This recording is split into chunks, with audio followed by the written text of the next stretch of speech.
Halo. Halo, selamat datang di podcast Si Teba Berpuisi TV kali ini sama siapa yang nggak kenal JS Hairen. Kalau datang ke Padang, datanglah ke Steva. Bu Energinya sangat Cafe-nya Boy Chandra dan kawan-kawan. keren. Itu dia. Faiz. Ya, wah, hari ini kita kedatangan dia yang nggak tahu tiba-tiba banget JS Hairen. Kan Padang rumah saya. Iya Suka-suka sih, saya lah saya pulang suka-suka kapan. JS Hairen yang mau ngopi di mana juga terserah. Ya, jadi ini ceritanya memang sedang mengerjakan proyek baru, betul? Ya. Yang selama ini dikenal sebagai penulis novel fantasi action, katanya. Enggak, Tahu jadi gue. jadi aku kan nulis novelku ada 18 tapi yang fantasi itu ada satu melangkah tapi itu fantasinya agak dewasa terus distopian yang bungkam suara. Ya, Nah, sekarang sekarang aku itu lagi ngerjain yang namanya nih sebuah fantasi keluarga yang fantasi keluarga. judulnya belum tahu, kemungkinan judulnya Gila. entah buku ajaib, entah dream notes, ya gitu-gitulah. Oke. Genre yang aku belum pernah sentuh begitu. Ya. Belum pernah sentuh. Nah, peralihan genre ini gimana ceritanya? Buset, serius banget ini. Iya, ini apa namanya? Dream notes. Dream Note. Kilau dan gadang, weh. Ini judulnya kurang lebih. Ini working title. Working title itu working maksudnya title. kita masih bisa ganti-ganti nanti kalau udah mau terbit gitu. Jadi kemungkinan judulnya Dream Notes atau buku ajaib atau apalah. Pengennya sih yang judulnya di lidah Indonesia dan lidah luar negeri itu maknanya sama. Oh ya. Dream Notes kan Dream Note. misalnya kalau Metallica orang langsung tahu gitu Iya. kan. Nah, atau radio orang langsung Radio tahu langsung itu. tahu. Itu bahasa Indonesia dan bahasa Inggrisnya sama. Aku pengen novel fantasi ini judulnya orang Indonesia dan orang negara manapun langsung ngerti gitu. Ya, jangan langsung nempel di kepalanya. Oke. Terus peralihan genre ini kenapa bisa begitu, Om? Kenapa memilih begitu? Atau tiba-tiba aja pengen gitu? Ya tiba-tiba aja. Wah. Tiba-tiba aja ternyata. Ya. Ya. Jadi ceritanya. Enggak kan kalau kita penulis itu kan kalau kerja kreatif tuh boleh aja kita. Boy Chandra tiba-tiba nulis fabel, suka-suka dia kan. Ya, suka-suka. Saya kemarin habis nulis drama, sebelum itu nulis politik, besok bisa jadi saya nulis horor. Tapi hantunya nggak ada. Karena manusia lebih menakutkan daripada hantu. Itu dia, guys. Nah, jadi jadi kenapa ini kamu kan sejak jadi kapan? moderator aku waktu itu kan? Bukan ya, waktu Bukan. acara. Bunga-bunga tuh. Nah, Bunga. Kamu kan lihat kan yang datang ke eventku, Banyak sekali. yang datang, tapi ada nggak? Kamu ngeh nggak kalau itu ada satu jenis pembaca yaitu keluarga, anak Iya, kecil, betul. remaja. Jadi pembacaku tuh mulai banyak anak-anak. Apalagi sejak novel Dompet Ayah Seperti Ibu, novel Rumah, Kado Terbaik. Ya. Nah, aku tuh udah lama punya keinginan sebetulnya menulis novel fantasi yang bisa dibaca anak-anak, remaja, dan keluarga. Selama ini dewasa muda saja. Ya, anak SMA kuliah lah. Ya, beberapa 3 novelku tuh bisa dibaca anak-anak. Nah, aku pengen dari sini aku mulai itu ramah semua umur. Pas juga dari dulu tuh nggak dapat momennya, nggak dapat gitu kan. Nah, akhirnya anakku itu mau sekolah SD. Mau sekolah SD. Jadi aku pengen nanti di perpus sekolahnya itu itu novel ayahku gitu. Dia belajar bacanya pakai novel ayahnya. Tapi kalau anak kecil kan dia petualangan yang seru, ada musuhnya, ada teka-tekinya, ada misteri, ada skinnya, ada masuk ke dunia. Iya, jadi masuk itu ke universe lain gitu. Nah, kalau yang aku cari tahu kan novel itu fantasinya persahabatan. Ya. Kayak Harry Potter gitu, magic atau dunia paralel. Ya. Ya persahabatan kebanyakan. Ya ada 1-2 yang keluarga. Jadi yang terjebak di dunia imaji itu ya anaknya, bapaknya, emaknya gitu. Jadi ada sesuatu yang membuat terbukanya jembatan imaji lah namanya. Emosi mereka mungkin sedang sinkron, sama-sama sedih, tiba-tiba kebuka, boom. Terbukalah si Dream Notes ini gitu. Jadi seperti membuka lemari yang masuk jadi ke kan, dunia lain gitu. Jadi kan hari ini aku alhamdulillah jadi penulis yang konsisten menjadi full time ya gara-gara Boy Chandra. Dulu di tahun-tahun pertama kan, ya dulu kan tetap bekerja di perusahaan sambil ngumpulin jangkar untuk bisa jadi full time writer. Terus ya lama-lama kayaknya udah kuat nih kalau jadi full time writer gitu. Aku membayangkan kalau ada versi JS Hairen di dunia lain yang dia nggak berani ambil keputusan itu. Waduh. Dia akhirnya tetap. Nah, jadilah dia salah satu karakter di novel itu. Nah, si J.S. oke. Karen versi itu namanya mungkin Joven gitu. Joven. Nah, dia itu adalah seorang ayah yang mengubur impiannya jadi menjadi penulis. Jadi dia hanya menyimpan catatan-catatannya, cerpennya, puisinya, novelnya, ide-idenya itu disimpan di lantai 2 rumahnya tempat dia kerja. Lama-lama numpuk jadi gudang. Satu hari ya kebuka itu gara-gara anaknya ngambek. Jadi Lari ke loteng. ya lari dia ke loteng. Anda orang Jawa Jombang sejak di Padang bahasanya udah bahasa Padang lama-lama. Bagus. Mantap. Ya. Nah, ya ceritanya dimulai hari terakhir sekolah nih. Jadi ibu kok kita nggak pergi liburan gitu. Ya. Teman-temanku tuh si ini baru pulang dari Bali atau mungkin dari Kuala Lumpur, dari mall mungkin. Aku ke Indomaret aja deh seenggaknya gitu kan. Seenggak punya duit itu ke ayah dan ibu gitu, atau sesibuk itu gitu. Yang ngambek main lari ke gudang atas. Dia dalam keadaan sedih, pas lagi sedih buka-buka barang. Gudangnya ketabrak, brak. Adenya ternyata cewek, yang kakaknya cewek, adenya cowok. Lagi main push rank. Emosinya juga muncul di saat yang sama, lagi kalah lagi. Jadi kakaknya sedih, adenya marah. Ternyata di kantor ya ada juga lah mungkin ayahnya lagi dipermalukan di kantor. Ya. Aduh Pak Joven, si bapaknya itu mungkin lagi presentasi kan. Pak Joven, klien kita itu nggak butuh puisi-puisi dan slide-slide yang indah-indah bahasanya gini. Klien kita tuh butuhnya cuan. Jadi ada emosi yang muncul juga, emosi mentah yang muncul juga di kantor bapaknya. Si ibunya juga habis dipermalukan atau diremehkan di kantornya. Jadi terbukalah sebuah portal saat emosi mentah itu bertumpuk gitu. Tumbukan 4 emosi. Masuklah anak-anak itu ke dunia yang ditulis bapaknya. Jadi satu chapter ceritanya beda-beda gitu. Jadi pesannya kalau anak-anak akan mengira itu seru ya. Tapi kalau orang dewasa akan mengira gila ya, impian itu bisa aja lenyap, tapi bagi anak-anak impian itu hidup terus.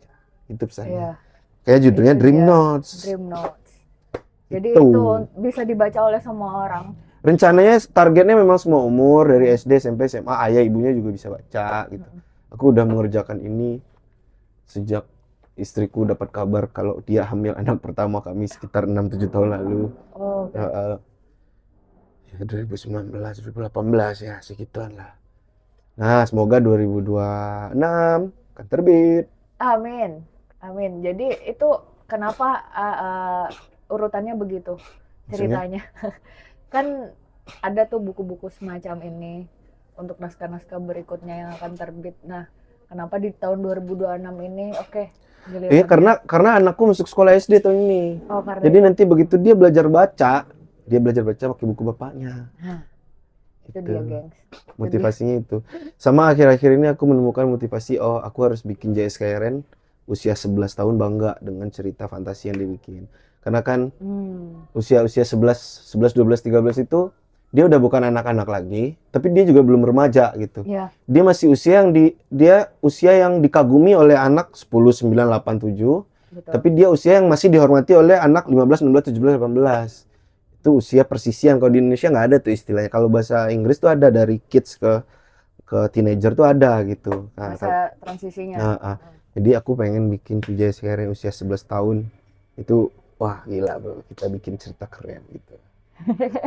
Oke, udah berapa persen ini Om kira-kira? Udah draft 2. Ya sebenarnya itu udah selesai, tapi kan draft itu kan bisa diutak-atik lagi. Deadline-ku sepakati dengan editorku sih. Lebaran ini ya, lebaran. Semoga lah. Ya, amin lah. Terus lu nyontek ya di situ? Iya, nyontek ini. Yang ngasih pertanyaan dia. Ya, nanti dihujat lah pakai AI soalnya. Nah, selama ini apa sih tantangan terbesar? Apakah sebenarnya biasa-biasa aja sih seperti menulis novel-novel sebelumnya? Tantangan terbesarnya apa, Om? Kalau ceritanya drama slice of life, kalau tentang keluarga, tentang persahabatan itu kan real life ya. Iya. Kalau ini kan fantasi ya, jadi emang imajinasi, tapi imajinasinya nggak boleh katrok juga, nggak boleh murahan. Bagaimana membuat itu jadi terstruktur, bagaimana membuat itu ada penjelasan ilmiahnya, logis ya. ya. Bagaimana ada unsur budaya yang indah, yang kuat di dalamnya. Kan waktu kita itu gua ketemu nama, ingat nggak lo, gue bilang nama monsternya nanti monster Lulux. Lulux itu kan kalau bahasa Padang, lulu itu kan Lulu itu apa? lumpur. Waktu kita bersihin korban bencana Galodo, longsor itu, sepatunya bocah, sepatu siapa ya? Pokoknya masuk ke tanah gitu, luluk. Udah disebut juga. Jadi monsternya, dia salah satu monsternya itu mungkin dia ya karena rakus terhadap kekayaan alam sehingga hutan jadi hancur. Namanya Lulux gitu. Jadi tetap edukatif ya, fantasi itu pastinya edukatif juga. Ada pengetahuan seperti itu yang itu disisipkan, tapi sebenarnya nggak ada kewajiban. Pembaca nggak merasa sedang digurui. Ya, betul kamu, Cak. Betul, tiba-tiba betul kamu, Cak. Oke. Terus apa yang membuat novel ini terasa tidak murahan menurut penulis sendiri? Saya yakin itu kah? Nggak tahu, karena aku jadi selalu ada waktu-waktu eksperimental gitu, kayak novel Melangkah, action fantasy tapi buat dewasa itu kan eksperimental, terus terakhir eksperimental adalah Bungkam Suara. Ini juga pengen eksperimental, tapi jadi belum tahu nih acuannya apakah orang akan suka atau enggak. Aku nggak ada kepedulian besar untuk di situ, nggak ada ketakutan besar untuk di situ, karena aku yakin orang itu akan mencari autentik dari si penulis itu. Saat kita punya pesan, saat kita punya suara, orang tuh akan datang mendengar dengan sendirinya gitu. Jadi begitu dia terbit, ya itulah nanti penilaian orang aja. Ya, keren nih, nyontek lagi. Apakah fokusnya nanti, walaupun tadi udah dijelasin sedikit ya, ini keluarga, tapi fokusnya akan ke tokoh yang mana nih? Ada yang seperti adik kakak kemungkinan. Jadi ya ini namanya Kilau yang cewek, ya adiknya namanya Gadang. Gadang artinya besar, guys. Bahasa Minang. Ya. Sosokan ngasih tahu. Gadang artinya kilau ya, kilau kan maksudnya. Kalau diterjemah bahasa Minang, patuy gadang. Lu kerja doang di Sumatera Barat nggak tahu patuy. Patuy itu artinya kentut. Patuy itu artinya dar. Gemet, kilat. Oh, oke. Nih nyontek lagi nih. Nyontek lagi. Jadi Om, aduh, sampai mana tadi ya? Perbedaan emosi. Walaupun berangkatnya bukan dari pengalaman pribadi atau pengalaman pribadi orang-orang di sekitar Om JS, tapi gimana? Pemantiknya pengalaman pribadi. Jadi aku mau membayangkan. Jadi kan aku waktu kalau nulis kan di rumahku tuh lantai 2 ya, ruangan menulis tuh khusus aku. Di loteng. Bukan. Ada ya ruangan gudang, tapi aku sulap jadi ruangan kantor. Ya. Pagi-pagi tuh udah mulai nulis jam sebelum subuh. Suatu pagi anak-anakku itu buak gitu. Ayah gitu kan, main. Seru juga nih gitu. Jadi dari situ inspirasinya gimana kalau ternyata ketika dia ngedobrak ruangan itu, yang ketemu bukan ayahnya, tapi yang ketemu universe ini. Dunia lain. Yes. Nah, kira-kira ketika orang-orang itu masuk ke dunia lain, kan semuanya masuk ke dunia lain tuh Om. Apa emosi yang dialami, apa yang terjadi dalam dirinya di tiap-tiap orang itu? Ya kalau anak-anak pasti seru atau takut pengen pulang. Itu akan begitu. Jadi setiap usia yang membaca nanti akan merasakan filter-filter yang berbeda, lapisan-lapisan emosi yang berbeda. Kalau misalnya ini ada kalimat sesederhana, hujan akan tetap datang dengan atau tanpa kau, dengan atau tanpamu. Pilihannya kamu ikut menari atau tidak. Kalau anak-anak, wah seru ya, hujan nari-nari main. Bagi orang yang udah dewasa, hujan akan tetap datang dengan atau tanpa kamu. Pilihannya ikut menari atau di bawah hanyut. Ya itu dia. Nah itu bagi orang dewasa. Campur aduk ya. Campur aduk. Gitu. Berdasarkan pengalaman dan kesakitan masing-masing. Oke. Dia ketawa karirnya jago. Ketawa karir. Enggak, sebenarnya aku sedih aja sih melihat kalimat barusan. Mendengar kok melihat. Nah, kekhawatiran nggak ada ya sepertinya. Kekhawatiran soal ekspektasi balik lagi mundur. Nggak ada. Apa kekhawatirannya? Nggak ada. Apakah itu sebuah kesombongan? Salah satu bentuk kesombongan? Enggak, maksudnya apa yang harus dikhawatirkan kan bukunya jelek. Aku udah punya 7 novel pertama jelek, nggak laku. Kalaupun nanti jelek kata editor, nggak apa-apa dibagusin. Tukang kompornya Boy Chandra. Ya, kita masih tetap bisa berproses gitu. Jadi rencanaku untuk tetap menjaga kualitasnya nanti sebelum terbit, aku akan kumpulkan orang tua, psikolog anak, remaja-remaja SMA, SMP, SD. Aku akan pilih dari pembaca setiaku mungkin yang udah baca 5 novelku, aku kumpulin 100-200 orang. Untuk menjadi pembaca pertama. Yes, jadi kamu nilai dulu kualitasnya udah setara belum dengan novel-novel Jessica Heron sebelumnya atau malah lebih naik. Kalau ternyata menurut mereka kurang, ya aku nggak masalah, aku balikin ke dapur penulisanku. Aku sering kayak gitu kalau mau novel baru, ayo kalian kritisi, kalian maki-maki sebelum terbit, aku selalu rekrut pembaca setia gitu. Rekrut dong. Rekrut, oke. Terus Om, ada perubahan, berapa kali melakukan perubahan apa ya, konflik buildingnya mungkin, pengembangan konfliknya atau karakter? Sering. Berapa juta kali? Pergantian namanya udah sering, udah 3-4 kali. Tadinya namanya Liana sama Syah, tadinya nama siapa lah.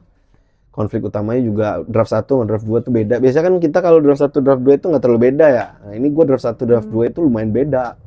Mungkin mudah-mudahan ke draft 3 nggak terlalu jauh beda nih. Dia ya biasa aja sih itu bagi penulis pergantian kayak gitu-gitu. Udah terbiasa pengerjaannya. Ini udah ditanyain. Oke, kapan terbitnya? Tadi katanya itu ya, insya Allah. Bukan, insya Allah itu aku serahkan sebelum Lebaran, janjiku kepada editorku. Halo Mbak Oka. Nah, terbitnya ya mudah-mudahan di masa liburan sekolah, Juni-Juli gitu kali ya. Sekitar Juni-Juli. Ya, itu masa libur sekolah tuh ya. Gitu. Timeline-nya sebenarnya cukup ketat nggak sih? Soalnya kan harus ngumpulin. Kalau dilihat dari sekarang ya, enggak, mengumpulkan ratus orang tuh cepet kok, bisa 1 hari. Oh ya. Kan nggak dikumpulin di tempat, maksudku aku lempar di medsos, nanti mereka kirim feedbacknya. Mereka dicari misalnya yang udah baca 3 karyaku atau 5 karyaku, nanti mereka kirim email, kirim foto mereka udah baca karyaku. Aku timku akan kasih naskahnya. Dia akan baca, dikasih waktu 1-2 minggu untuk kasih feedback. Dari situ aku endapkan. Ya gitu, ini Februari, Maret, April, Mei, Juni masih ada 4-5 bulan aman. Kan naskahnya tuh udah jadi. Kalau kecuali dari nol tuh ya susah tuh. Itu buktinya bertahun-tahun, udah 8 tahun kan aku ngerjain. Iya. Gitu. Itu dia. Kenapa jadi gini error? Error. Oke. Apa lagi ya? Oke, ini Series. Apakah ini ada cerita sambungannya nanti atau nggak tahu di situ aja Om? Nggak tahu. Sebenarnya mental state-nya adalah memang bikinnya mungkin 3 judul gitu, 3 volume. Tapi aku berusaha di volume 1 dia itu tetap bisa selesai dibaca di volume 1. Jadi kayak quest lah, kayak kalau di game tuh quest gitu, kayak mission. Jadi pokoknya di buku 1 itu dia ada 1 misi besar yang selesai. Kalau dilanjutkan ke buku kedua, jadi ada peluang bisa lanjut ke buku kedua, tapi itu belum ada pembicaraan ke penerbit dengan kayak gitu. Pokoknya ya lihat dulu lah buku pertama. Seru sih kalau berseri, nanti ada prequel juga. Ada apa? Prequelnya. Bikin yang prequelnya. Buku pertamanya belum keluar sih. Nah, apalagi ya? Ini udah. Ada 3 kata nggak Om yang menggambarkan buku ini, novel yang ini? Keluarga, petualangan, mimpi. Keluarga, petualangan, mimpi. Sepertinya apakah itu yang paling menggambarkan merangkumkan hidup anak-anak, hidup J.S. Khairan sebagai anak-anak? Bisa jadi. Ternyata. Bisa jadi. Petualangan. Terakhir, apa yang ingin dicapai Om? Dari naskah ini? Dari novel ini. Biar anak saya bisa baca. Nggak ada lagi selain udah itu doang. Udah kalau dia belajar bacanya pakai buku bapaknya. Bangga ini. Itu dia. Nah, pesan khusus apakah biarkan pembaca yang menangkap atau menginterpretasikan itu, atau Selalu ada begitu. yang eksplisit? Enggak Nggak ada. Itu selalu hampir semua karyaku itu gurunya tuh Boy Chandra. Kalau Om Boy. Kita tidak usah menggurui pembaca ya Pak ya. Ya. Suka-suka mereka aja. Gitu. Ah. Yang penting beli. Yang penting beli. Beli yang asli. Apalagi ya pertanyaan berikutnya. Om ada nggak buku favorit? Hah? Rekomendasi untuk ya selain Buku-bukunya Boy Chandra. Ya. Selain itu Om. Boy Chandra. Ya. Ya. Ada Banyak lah. Aku banyak lah. tergantung tema. Kalau misalnya fantasi apa, kalau pengembangan diri, self development, saya self drive. Judulnya self driving. Kalau untuk menulis, Kalau untuk menulis judulnya Save the Cat. Hmm. Apalagi ya kalau buku sastra klasik, buku-bukunya anak Fis. Banyak. Kalau itu Om apa? Ada tangan di situ kaget gue. Kalau untuk mimpi, kan ini tentang mimpi kan novelnya Om. Mimpi apa dulu nih? Mimpi Oh ya, Negeri Lima Menara. Negeri Lima Menara. Negeri menjada, wajada, menjada, wajah. Kalau keluarga Om? Keluarga, novel rumah.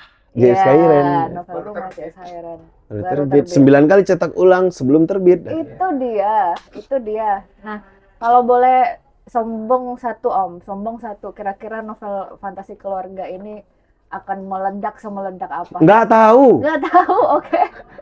Udah mulai sebel. Nggak, kenapa? Bintang Karena kalau nulisnya pakai acuan akan laku dulu, jadinya nggak bagus takutnya. Ah, itu dia. Iya sih Pak. Nggak tahu, gue ngerasain itu. Lu ngerasain nggak? pas nulis nggak mau mikirin. Iya, gue kalau mikirin akan meledak dulu, dibaca orang laku dulu, nggak keluar potensi terbaik dari naskah itu. Iya nggak sih? Nggak, gue ngerasa gitu. Lu ngerasa gitu nggak? Nah, itu nanti kalau udah selesai semua. Pas Nah. itu. Nah itu urusan tim marketingnya penerbit. Iya. Jadi aku nggak tahu Kak. Pun yang baca nanti cuma anakku doang. Sama teman-teman di sekolahnya. Merendah banget. Ya itu karena objektifnya kan udah tercapai. Novel Dompet Es Sepatu Ibu bisa sampai Iya. detik ini Ramadan 2026 dicetak 56 kali. Aku juga nggak tahu. Itu cita-citanya cuma satu, karena ibuku mau pensiun. Iya. Aku harus tuliskan sesuatu yang tentang dia waktu SMA kuliah. Soal kemudian orang suka, ya alhamdulillah gitu. Karena ya baiknya tujuannya tentuin dulu. Aku ya anakku kalau udah bisa baca ya udah. Kalau nanti banyak orang tua yang pengen anaknya baca lihat buku itu, ya alhamdulillah juga. Oke, gitu aja Kah. Aku boleh nyontek Sarannya, lagi nggak? Udah sih, ternyata skrip terakhir adalah ucapan terima kasih. Terima kasih kepada J.S. Hayren. Aduh, formal banget. Om, boleh ucapin satu kata. Datang ke Stefa. Ke Stefa. Stefa ulang tahun ke-5, tanggal 22 Februari Om. Datang ke Datang Stefa. ke Stefa. Cari di Google Maps sekarang abis nonton ini. Ya. Buka Google Maps. STEVA. Ya, Oke. itu dia. Dan datang juga ke lapak baca si Teba Berpuisi di Taman Nanggalo. Ya nggak sih, Taman Nanggalo? Ya, itu dia. Nanti diumumkan di Instagram. Terima kasih Om Bapak J.S. Hayren. Teman-teman, terima kasih.